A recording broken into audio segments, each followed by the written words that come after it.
Welcome to the Lean Out Your Business podcast, a show dedicated to helping entrepreneurs accelerate business growth and simplify success.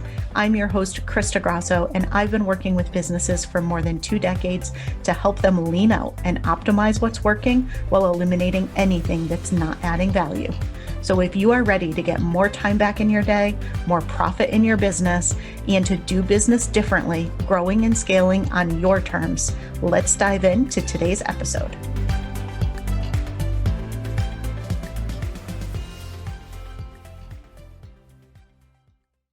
Hello, and welcome to another episode of the Lean Out Your Business podcast.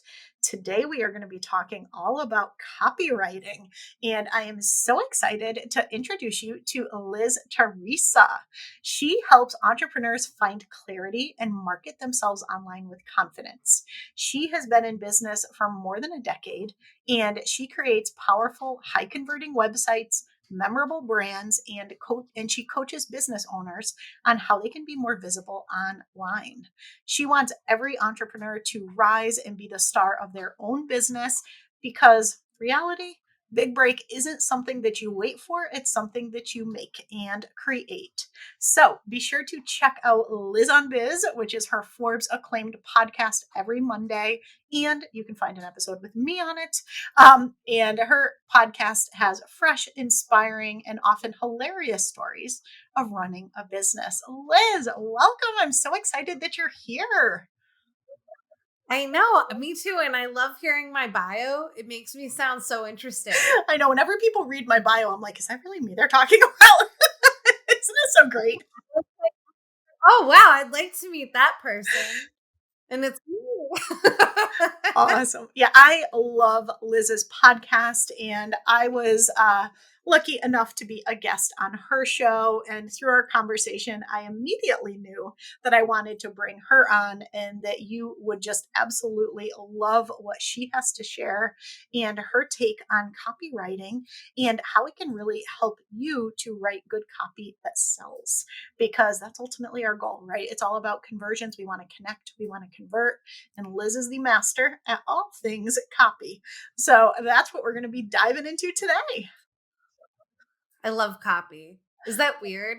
Should I make Oh it my a God. shirt? A, you should. And B, I love that there are people who love copy, because copy, I am one with words. Yeah. If I could say it in 1,000 words instead of 100 in writing, I will do it all day long. So I love people who their jam is copy and who can take my 1,000 words and somehow say it in less. That's one of my favorite things to do is say it in less. Concise. What? Conciseness over cleverness? Mm-hmm. What do I say? Conciseness wins every time, rather than people being all flowery. Yeah, and this is why. I don't know about you, but I'm excited for this conversation. So I hope all of you listening are as excited as I am. All right. Buckle up. Let's start with, I'm so curious your take on this. So copy is copy, but what's good copy versus what's not so good copy? Like, what in your mind makes the difference? So I always like to say that when you read really, really good copy, you feel something. And it's not just like you're reading it and it's like homework, because a lot of times websites will, and I think business owners make this mistake too, is like we try to sound important, we try to sound big, significant. And so we think that we have to talk a certain way to get people to like us. Almost like, when you're in school and you have to get a Prada bag because everybody else has one. And I'm here to tell you, like, please no. And your brand voice, it should sound like you talk. And brands that sound like you talk perform so much better, because then the person reading it has the ability to feel something, because they can actually absorb and understand what they read. Because when we write like we talk, it's easier for the person to hear and interpret what we're saying than if we write to impress people. Yeah, it's such a good point. And I know for any of you who've ever worked in corporate or consulted in corporate like I have, you may have had this similar experience, but you actually, get reprimanded for talking like yourself. You need to cut everything and make it sound very formal, and you need to replace language with like very specific language. And there's so much feedback, we'll call it feedback, that you get over the years and everything that you do, that you condition yourself to write a certain way.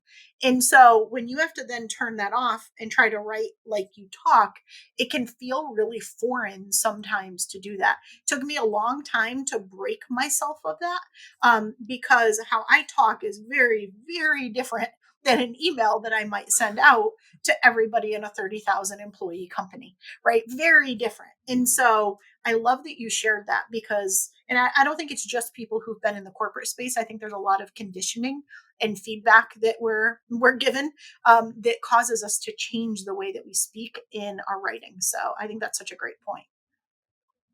Academia really does it to people too. So people that have degrees, as a person with a master's, I can tell you that for sure. That like the thing that you want to take away even from academia is the ability to persuade and provide evidence for things, and not to convince people, but to persuade people, right? And I think that that's something to learn from it, but that you don't need the 5 paragraph essay anymore.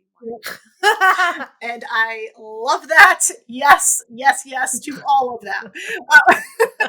So I feel like that gets into probably one of the mistakes that people make. But what are some of the others? Are there things that you see people doing that they think is actually helping them, but in the end might actually be costing them clients? Yeah, I think, well, I kind of alluded to this before when I said I said conciseness over cleverness, but what I meant is conciseness over flowery language. But sometimes when we try to be clever, it's actually kind of dumb. And what I'm talking about is when people have like a weird name for their blog, or they'll like be like, instead of calling your blog like blog, you call it like Liz's Corner with words in it, or like Liz's storybook sides, or I don't know. People have weird names for blogs, or like even like the Word Tribe. Oh, that's just the name of my blog.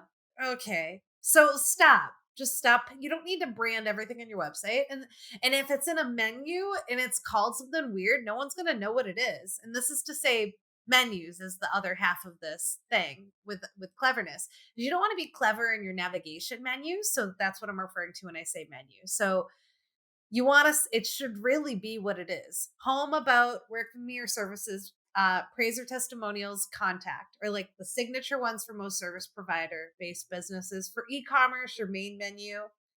This is like a little web tip, but it's also kind of a copy tip, is you actually want it to be a shopper menu if you're an e-commerce site. So you want it to be your main categories. And then if you have a clearance track, make it easy for me to find, because as a shopper, love a good deal. It is true. And I am an e commerce business owner as well as a service provider. And it's true. The menus that I have on my website's vastly different, because it's a different buyer. Yeah. It's different customer journey that you're trying to take them on.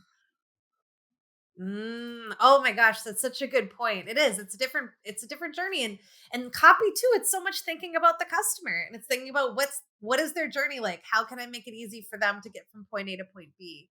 And it's not like buying sneakers. It's different for Yeah, service. exactly. When somebody shows up on my jewelry website, like, yes, they might be just curious and want to learn more, but for the most part, they're there to buy jewelry. So the question is, Yeah. what do they need to know to find what they're looking for?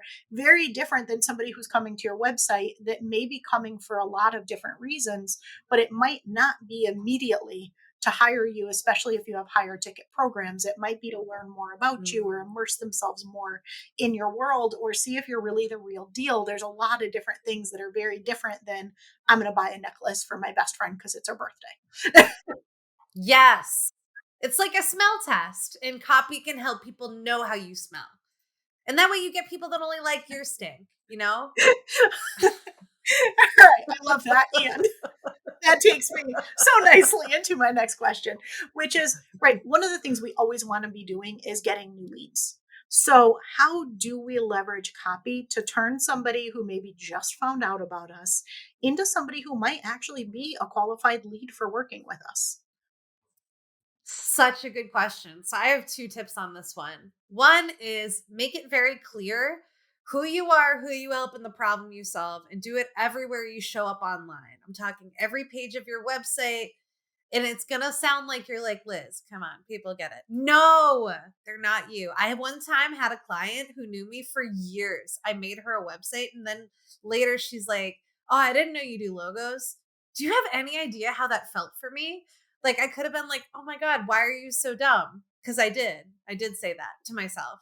But then I was also like, wait, okay, I must not even be doing the thing that I tell people to do. I must not make it easy enough for people to know that because this person who knows me, loves me, and sends me a card on Christmas didn't even know that I do logo design, even though she spent thousands of dollars here. That's crazy talk. So this is to say there's no such thing as saying it too much. Now, as far as increasing conversions, if people are educated on your unique selling proposition, who you are, who you help, and the problem you solve, it's much easier for them to be converted so they know how you fit into like their world and their reality. So one thing that people get wrong on conversion when they're looking at website design and in copy is they'll have calls to action that are too close to one another, so too proximal. You don't want to have your calls to action too tight. And when I say calls to action, this could be like schedule a call, but also download my free ebook. And then please subscribe to my podcast. And then like, you're like, I said too many things. And they're like, the user is like, yeah, you said too much. I'm going to get out of here. I don't feel safe. I don't feel safe. And that's how it is, right? This is a dramatic reenactment. You can tell I did theater, but that's totally it. And so you think to yourself, and this is actually from a website design point of view, this is so cool. I love to share this, but when I design websites, I totally am thinking like with the client, what are your 1, 2, and 3 goals? Like what's the number one goal, second goal, third goal? And then that's literally the order in which you have sections on your website. That's a really easy way to design for conversion. And then from a copy standpoint, it's a really great way to organize the kinds of content that you can put in those blocks to get people to take the action and move the needle and like do the right things, but without making them feel like they're being socked in the face with a big, I don't know, water balloon, mallet. All right. I love that. And I want to go a little bit deeper on it because I think, especially Yeah. when it comes to sales copy. So let's pretend now we're on a Mm, sales page. Your goal for this copy in particular is to mm. convert. Like, how do you do that in a way where it feels really authentic and it doesn't sound cheesy or sleazy or like everyone else or any of those things that people get really afraid that their copy is going to sound like? Yeah. No, I think this is a great question. There's a few tricks I would definitely say. One trick is to always have a skip to sign up button. And this is just an overlay that you can enable in the actual page itself where people can skip to the button. And then from a copy standpoint, that's from the visual standpoint. From the copy standpoint, talk about your customer's pain. So I always like to say pain over pleasure because people don't take Tylenol to prevent headaches. They take Tylenol because they got one. And so this is to tell you that Tylenol doesn't say take our Tylenol every day and you'll always feel good because that's weird. You only take it when you need it. And similarly, people are on your sales page because they need something. They have a pain. And in order for them to like, know, and trust you, well, sure, they need to know how you fit into their world. So it needs to be clear who you are, what you do, and who you help. But it really needs to be clear that you get them. So I have this great exercise and you guys could even like do it, but not if you're listening and driving or doing dishes, because then you'll get the paper wet or, go into a tree. So don't do that. But the exercise is wicked cool. So what you do is you say, I totally get you blank and you're the I. So you're saying, I, Liz, totally get that you, my ideal client for this sales page, blank. And the blank is a usually recurring negative thought pattern, struggle, or repeated experience or bad behavior that they keep coming across and dealing with. It's the repeated problem. And so, for example, like if I were going to sell you, I love to give this is one of my favorite examples. Like if you were like a health coach, and you might be tempted to say, I totally get that you want to lose weight, and that's why I'm here. Okay. Yeah. Who doesn't want to lose weight? That's ridiculous. Everybody, right? Okay. So, what you might want to say is you want to make it really clear and specific, almost like you're a book writer, but you don't have to be for this because it's Mad Libs, really. It's I totally get you blank. So, for your blank, it's more compelling to say, oh, I totally get that you are so stressed about going into Target to try on 12 bathing suits only to like maybe one And then even that one, you'll hate wear it the time that you actually have to wear it. If that kind of a sentence is in your copy, suddenly you're getting to how the person feels and not just what they want. So it's usually a thought, feeling, repeated behavior or struggle that your ideal demographic is facing. And then when they hear you say it, they're like, how did she know? Like, she was there? No, she doesn't have a spy cam. Oh, that'd be wicked creepy in the dressing room at a Target. Yikes. Lawsuit. But she totally understands that struggle that I'm having, because issues with food or whatever health, they show up in these horrible things that we put ourselves through. Will I ever get there? It's that too. So there's a lot of that, but that's just health as an example. But it's fun to talk about this stuff, right? Because now I have all this compassion for this demographic I don't even have. I love it. And so it's getting really clear on where they are, what their pain is, what their problem Mhm. is, but without using the same, like, are you feeling overwhelmed? Like being more Oh, yeah. specific about what they're experiencing or going through. Oh, yeah, so well said. Because you're right, how many infomercials are like, "Are you tired and burnt out all the time? Then you need blah, blah, blah." You don't need to sell anything like a car commercial. Car commercial? No, infomercial. That's what I meant to Okay. say. I feel like this is a great Yeah. activity to do right now. Read your sales page in an infomercial voice in your Mm. head. And if it's something that would be said on the infomercial, you know you need to change your. Yes, it means that you probably watched TV too late at night when you wrote Oh my gosh. it. No, but seriously, that's really good. I love the specificity of the examples because I do think it's Mm. going to be super compelling for the right person, but it's also going to repel the person who's not your right person, which means your job your Yeah. your job is done. Yes, it's gonna it increases your lead quality. It also makes the buyer love you so much more because you talk in their language. Like when you write like you are likely to talk also in the language of the person that needs to hear the thing. And it's gonna land a lot better. Like it's better than saying, I totally get that you want to reduce your calorie intake and be more conscious about increasing your macros, blah blah blah blah. Because that's not what they really want. Come on. Who wants to even say macro on purpose? I don't. I'm embarrassed I said it. I don't even know what a macro is. Don't even know. Something with like, it's probably a piece of chicken or something. I don't know. All right. So I'm a copywriter who doesn't know what a macro you're a copywriter who is hysterical, and I'm loving this conversation. is. Um, Well, in all seriousness, right? Just for all of you Mm. listening, right? This has been a really fun conversation so far. If you got an email from Liz and it was, let me tell you about the 12 bullet point way to, right? It would not fit at all. And so I think that is so, just like in support of what you're saying about your personality Thank you. and writing the way that you speak. Oh, and I also say too, sometimes people think I'm funny, but you don't have to be funny to be great in copy either. If you can't be funny, be friendly. I like that. You can't be funny. Because everybody can be Mhm. friendly. All right. So Even Oscar the Grouch. Because he's friendly to the other there you Grouches. go. It's your friendly circle. Um, All right, That's so you've right. talked a lot about websites in this as well. And I know that one of the core things that you do for people is websites. And it's great that you can combine the website and copy together. But just out of Mhm. curiosity, which do you think is Yeah. more important? Or do you think it's not, or it's an and when it comes to a great looking website, something that, actually works properly? Let's just pretend that it's mobile responsive, works all the things, but a really great website Mm. or a really great copy. Oh, okay. Okay, I'm going to answer this. I actually think copy is number one. Then I would say web development. Then I would say website design, especially in the order of what you invest in, because copy, and even in my process, actually copy comes before website design, which comes before development if you hired me today.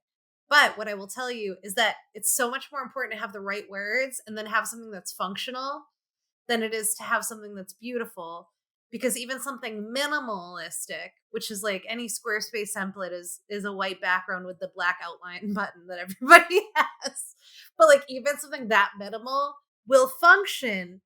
But I mean, a great design should only complement or enhance copy, but copy has to be the thing that exists first, in my Okay. opinion, as a person that can do all I of it. completely agree. And I love that. And I'm glad that you Mm. addressed it because I do think so many people, when they think about up leveling their business or up leveling their brand, they immediately go to the visuals. And I am a very visual person. I love the visuals, don't get me wrong. But I do think sometimes they put great visuals on top of not great copy and then get disappointed by the Yeah. results. Yeah. What do you, and what's wrong with you people? You got to stop that. Listen to Krista. She knows what's up. Okay. No, and I want to say that web development, because sometimes people don't know design versus development. So, development, you guys, that's the building of a website. That's what the physical creation of it. The design is just the aesthetic mock ups that exist before it's actually functionally built, like in WordPress or something. So, developers are like WordPress, just so everybody knows. Because sometimes people will be like, well, what's the difference between design and development? And so, like, I have to explain I it. love it. Excellent. Don't feel bad if you wondered, though. And I'm sure you don't talk Yeah, like that. I was gonna say I have 22 years in tech, so sadly I know the difference very well. Kristen knows. All right, so let's talk about the about page because I think, correct me if I'm wrong, but Yeah. isn't it that usually it's the homepage and the about page that get like some of the most traffic on your website? Okay. Yeah. One Okay, and so two. how do you write an about page that's compelling, that's not boring, that communicates who you are? Like, what should we put on our about page, and how do we make it a really good about page? So this is such a good question. Think about one of my favorite things to tell people to do anyway is to think about the kind of person that goes to the about page first because this is most people. And when they go to the about page, usually what they're thinking is I don't know about Liz. Let's see what she's all about. They're skeptical. Okay. They think that you might be a little stinky or they're looking for what could be dumb about you that they'll hate because they hope to hate you because everybody's so busy. We don't need to like more people. Maybe I'm a cynic. That's how I go.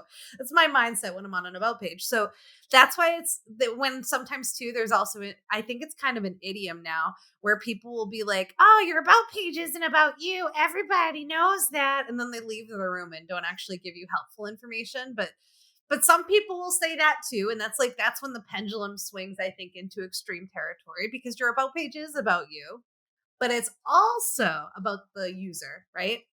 And so I always tell people start your about page focusing specifically on the user.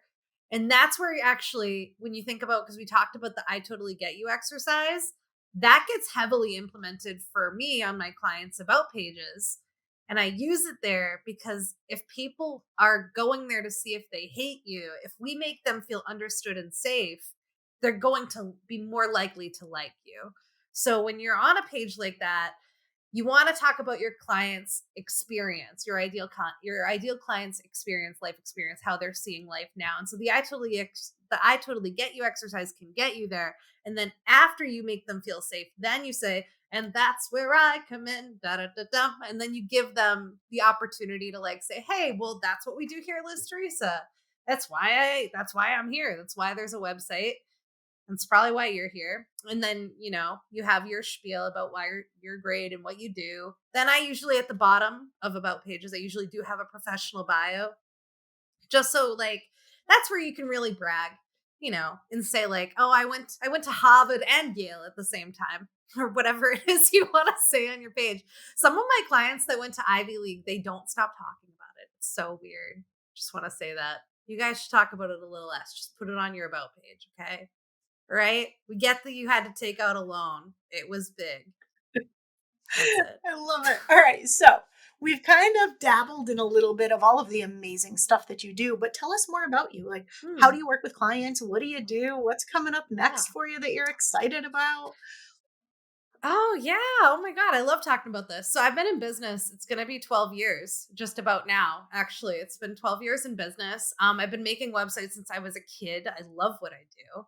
And I actually have a master's in English, in theater was my background. So you can see that none of this is surprising now that you've listened to this interview.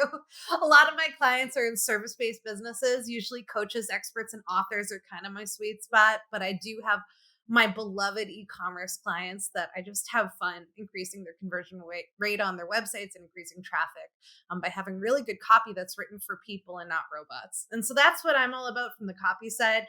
But websites, I would say, are like, that's my meat and potatoes. That what I could eat a website. If it were a food, it would be like toasted raviolis.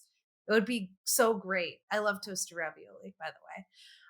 But yeah, so I love what I do. And everything I make is click to edit friendly. And you guys can all learn more about that at liztheresa.com or the Liz on Biz podcast, which you were a fantastic guest on. We have over 300 episodes at this point in time. So that's kind of also really awesome. New every single Monday. But yeah. Oh, and what's coming up next? I would say, what is coming up next? Oh, there's so much coming up. We're working so much on print and promo and merchandise and swag now. So like, not only are we making things online digitally, but we're physically producing cool things. Like if you want a really baller hoodie, or like you want everybody, all your remote teams to feel more synergy and morale boost, you can do some team gifting. So team gifting has been really big lately, especially with like all my clients being remote. They want to make their team members feel really special. So that's kind of really nice. And then they also do some gifting for their clients, or even they just want stuff for themselves. Things to give out at events and that sort of stuff. So print and promo and swag has been really exciting for us. I love that. And I am a big fan of physical products in a business in any way. As you all know, I help people create planners. I have a jewelry brand. I just think there's something about having that thing that you can feel and touch, and that thing that's sitting on your desk or in plain sight that has your branding on it, that's so powerful. So I love that that is a part of what you offer. Oh my God, it was my favorite thing I ever did was add that. We added that, and we have a hosting company now too. But that's less exciting. Nobody wants to run out and go buy new hosting. But super convenient for your But clients who need sometimes it. oh, hella convenient and super nice. For sure, for sure. Thank you for letting me talk about all this. I love talking about Of what I do. course. It's so So fun. tell everybody the links again. I know you mentioned your website, but where's the Oh, best yeah. place for people to go if they want to learn more and kind of go down the rabbit hole of all the things that you do? Oh, you guys, schedule anytime, liztheresa.com/15. You can schedule a call with me if you feel not shy at all. I would love to chat with you.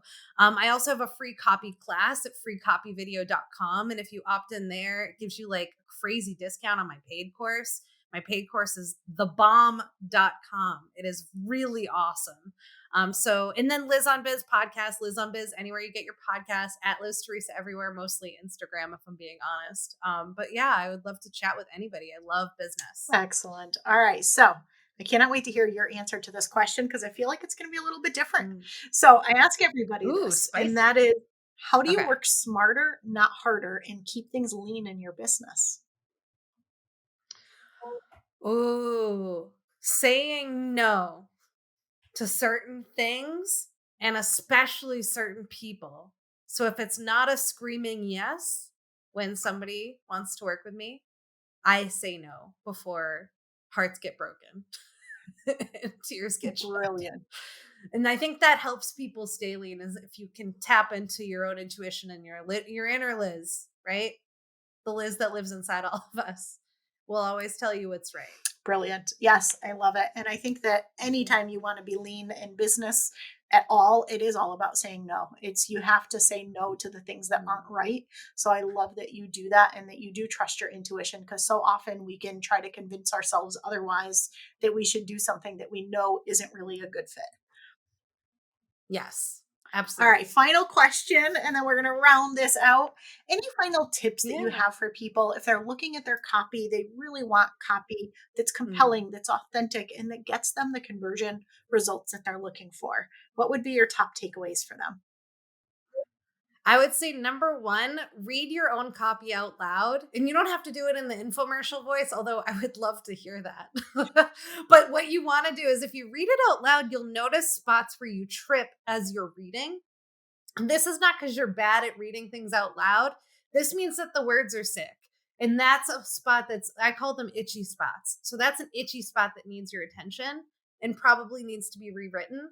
And to produce good copy from scratch, write a letter to your best friend about your business. That's one of my favorite things I tell people to do, because if you're writing a letter to your best friend, there's no airs you're putting on. You're not trying to impress them. You'll write in your most natural speaking voice, and you'll explain it to somebody that has no idea what's going on, which is usually your best friend, is usually not sometimes your ideal avatar, but usually not your client. So yeah, those would be my takeaways. I love it. Liz, thank you so much for being here. Everyone, be sure to check her out. All the links will be down below in the show notes. We'll have to have you back on at some point to talk even more about copy and website and all things conversion. So thanks so much for being here. Everyone, I hope you loved this interview as much as I did, and I will see you again next week.